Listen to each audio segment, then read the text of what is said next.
Kompetensi dasar yang akan dicapai oleh siswa adalah KD 3.1 untuk pembelajaran IPA membandingkan cara perkembangbiakan tumbuhan dan hewan, sedangkan KD 4.1 menyajikan karya tentang perkembangbiakan tumbuhan.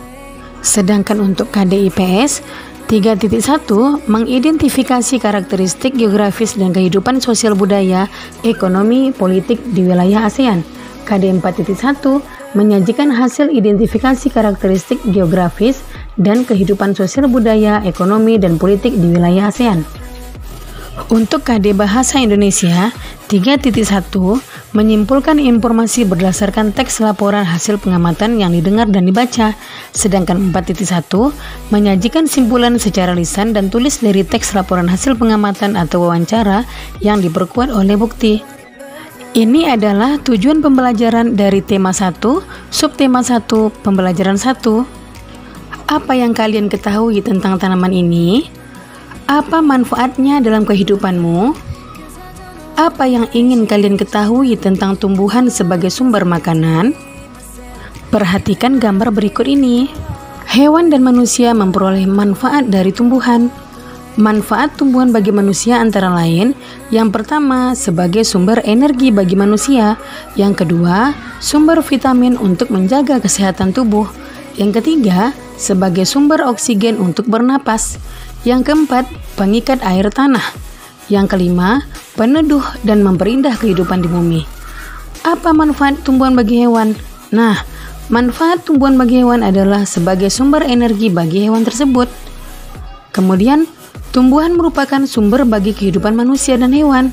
Tumbuhan adalah produsen penghasil cadangan makanan dan sumber oksigen untuk bernapas dan melindungi bumi dari sengatan sinar matahari. Beberapa hal yang akan terjadi jika tidak ada tumbuhan adalah manusia dan hewan tidak memiliki sumber makanan dan bumi akan gersang, sehingga kehidupan akan berakhir. Nah, coba kamu pahami teks tentang tanaman jagung berikut ini. Bagaimana jagung berkembang biak? Jagung merupakan salah satu tanaman yang dijadikan bahan makanan pokok di berbagai negara, salah satunya di Indonesia. Di Indonesia, penduduk Pulau Madura menjadikan jagung sebagai makanan pokoknya. Jagung merupakan salah satu tanaman penghasil karbohidrat yang sangat diperlukan oleh tubuh. Seorang petani jagung memulai pembiakan tanamannya dengan menanam biji jagung. Setelah 3-4 hari, bakal tanaman akan muncul di permukaan tanah. Tanaman jagung akan terus tumbuh menjadi besar. 3 hingga 3,5 bulan, buah jagung dapat dipanen oleh petani.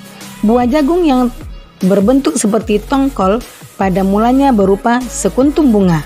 Bunga jagung memiliki helai-helai rambut halus pada bagian ujungnya. Pada helai rambut tersebut terdapat tepung sari. Tepung sari akan terbang terbawa angin. Ketika angin bertiup, tepung sari yang terbawa angin sebagian akan jatuh di kepala putik yang terletak di bagian bawah bunga pada pohon jagung yang lain. Ketika itulah terjadi pembuahan. Setelah terjadi pembuahan, bunga jagung tersebut terus berkembang hingga menjadi buah jagung. Perkembangan itulah yang dapat diamati dari waktu ke waktu. Buah jagung akan siap dipanen ketika rambut jagung sudah berwarna kecoklatan dan bagian tongkolnya sudah mengering. Apabila buah jagung tersebut dikupas, akan memperlihatkan biji jagung yang kekuningan. Bagian yang dimakan oleh manusia adalah biji jagung. Supaya jagung selalu tersedia sebagai bahan makanan manusia, maka petani jagung harus menanam kembali sebagian biji jagung dari hasil panen. Biji jagung yang tua dapat ditanam kembali. Dari sinilah akan dimulai lagi perkembangbiakan jagung. Setelah kita membaca teks bagaimana jagung berkembang biak, maka tulislah ide pokok dan informasi penting setiap paragraf. Ibu beri contoh paragraf pertama dan paragraf kedua. Paragraf pertama, jagung merupakan salah satu tanaman yang dijadikan bahan makanan pokok di berbagai negara, salah satunya Indonesia. Paragraf kedua, jagung dikembangbiakkan dengan menanam biji. Nah, anak-anak ibu, cari ya ide pokok dan informasi penting paragraf lainnya. Berikut adalah gambar bunga lengkap yang disebut dengan perkembangbiakan generatif atau secara kawin, terjadi melalui proses penyerbukan dan pembuahan. Yang pertama, bakal biji. Yang kedua, tangkai putik, kepala putik, tangkai sari, kepala sari, mahkota, benang sari, kelopak, dan dasar bunga. Macam-macam penyerbukan. Yang pertama, penyerbukan sendiri, yaitu serbuk sari jatuh di kepala putik pada bunga yang sama. Yang kedua, penyerbukan tetangga. Serbuk sari jatuh di kepala putik pada bunga yang masih satu tumbuhan. Yang ketiga, penyerbukan silang. Serbuk sari jatuh di kepala putik pada bunga lain yang sejenis tetapi berbeda tumbuhan. Yang keempat, penyerbukan bastar. Serbuk sari jatuh di kepala putik pada bunga yang berasal dari tumbuhan yang berbeda varietas. Itulah 4 macam penyerbukan. Bunga yang indah bukan hanya tumbuh di Indonesia. Negara-negara lain seperti negara tetangga pun memiliki bunga yang cantik. Karena kondisi geografis yang hampir sama, bunga yang tumbuh tidak jauh berbeda jenisnya. Banyak negara yang memiliki persamaan dalam kehidupan sosial dan budaya. Oleh sebab itu, mereka menggabungkan dirinya dalam suatu organisasi yang bernama ASEAN, yaitu Persatuan Negara-Negara se-Asia Tenggara. Berikut adalah 10 negara ASEAN tersebut. Indonesia, ibu kotanya Jakarta. Singapura, ibu kotanya Singapura. Kamboja, ibu kotanya Phnom Penh. Thailand, ibu kotanya Bangkok. Myanmar, ibu kotanya Nay Pyi Taw.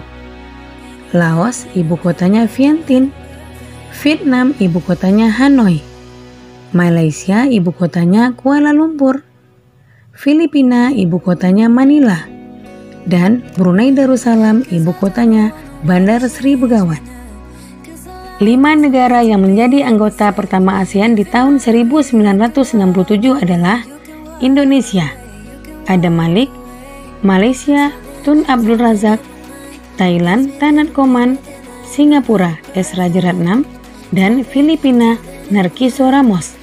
Mereka adalah utusan dari kelima negara, sekaligus merupakan tokoh-tokoh pendiri ASEAN. Berikut adalah kehidupan sosial budaya masyarakat ASEAN. Yang pertama adalah negara Brunei Darussalam. Kampung Ayer adalah desa terapung di Brunei Darussalam. Tahun 1400, Kampung Ayer sempat menjadi pusat pemerintahan. Saat ini, banyak penduduknya yang memiliki perahu pribadi dan disimpan di bawah rumah apung mereka. Budaya Brunei banyak dipengaruhi oleh ajaran Islam. Mayoritas penduduknya adalah orang Melayu. Kata Brunei berasal dari kata Nah Baru yang diucapkan oleh Awang Alak Betatar, penemu negara ini. Kota Darussalam berarti tempat yang damai atau rumah keamanan. Dalam percakapan, menunjuk dengan jari telunjuk dianggap kasar. Secara tradisional, orang Brunei tidak berjabat tangan dengan lawan jenis. Melepaskan sepatu adalah kebiasaan umum orang Brunei sebelum memasuki rumah orang lain. Negara kedua adalah Malaysia. Patung Dewa Manungga di Malaysia merupakan patung berukuran 42,7 meter. Patung ini terletak di Batu Kafes, gua yang merupakan salah satu kuil Hindu di luar India yang paling populer yang didedikasikan untuk Dewa Manungga.